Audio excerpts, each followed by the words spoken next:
Most people will never wear a shark suit made out of actual chainmail, but Jeff Zevely is here now to tell us why a variation of that protective material may be the fabric of the future. And we're going to dress Carlo up in some of this ancient chainmail, so stick around for that. Awesome. The company is called Neptunic Technologies, and much of what they're working on is still top secret, but by this time next year, their product may be popping up in stores near you.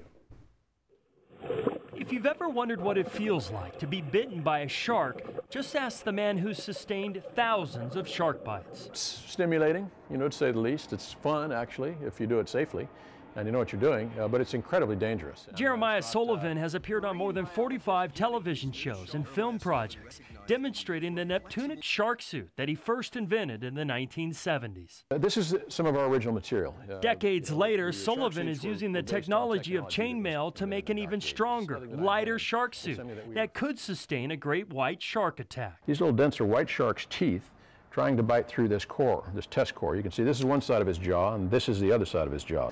Well, you don't see any substantial damage. A couple little nicks on here, but the important part is to realize that this piece of neoprene was a sleeve that was worn over the top of this. And if you see how much damage has occurred to this piece of neoprene, this is what would have happened to a man that was wearing only a wetsuit. Sullivan is already selling his super material called Neptech to the government and military. Business is good.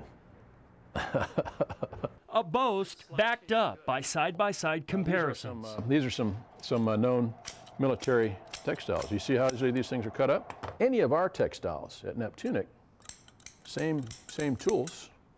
The material remains intact, which could mean endless possibilities for the military, law enforcement, and action sports. How do other material companies compare to your product? They don't.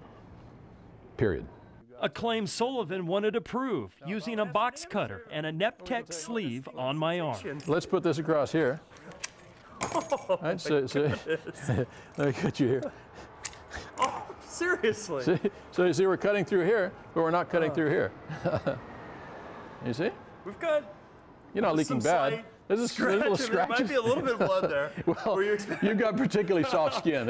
You got very nice skin, man, actually.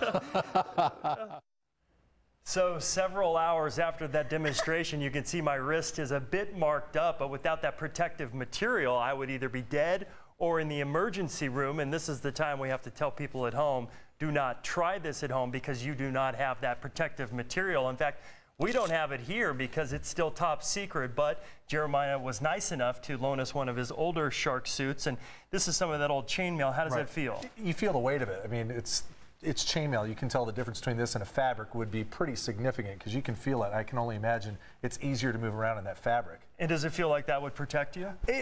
I don't know. You see the holes and it makes you a little bit nervous. You're going to, yeah. Why? Really? You guys said you weren't going to. Okay, let's. Because look at this. All right. He pulled this out and he started sawing on my arm. And they used that to cut a burger yesterday, I think, so it's a real knife. And I can't feel it at all. A little sushi? Yeah, I can't feel it at all. Can't feel that at all. That is pretty amazing stuff. That is pretty amazing, but that new fabric, even more so, I guess, the next step. Next step, that's the future. All right, thanks, Jeff. Barb? All right, thanks, Scott. Who knew Jeff Zevely had such soft skin?